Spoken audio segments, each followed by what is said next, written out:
You are watching Market Watch, the brief overview of the key events from the world of finance. Stock markets in Asia and Europe are hitting new highs on news of U.S. trade agreements with Japan, the Philippines, and Indonesia. Similar deals with the EU and South Korea are expected. This has eased fears of aggressive tariff actions from Washington, though tariffs themselves continue to rise. For example, the upcoming EU deal reportedly includes a 15% tariff on some imports, despite exemptions for certain categories.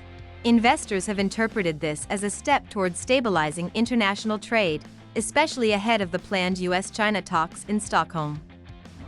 Corporate earnings season in the U.S. is off to a strong start. 85% of S&P 500 companies that have reported so far have exceeded expectations. Tech giants from the Magnificent Seven, heavily invested in artificial intelligence, stand out. Alphabet reported revenue growth and higher capital spending, driven in part by demand for its cloud services. This helped lift the Nasdaq and S&P indices. But not all sectors are thriving. Luxury giant LVMH reported declining sales, raising concerns about weakening demand in the U.S. and China amid ongoing tariffs. Commodities opened the day on a positive note. WTI oil climbed to $65.50 a barrel, and gold rose to $3,390 per ounce. The currency market also responded. The Australian dollar hit its highest level since November 2024, and the yen posted modest gains.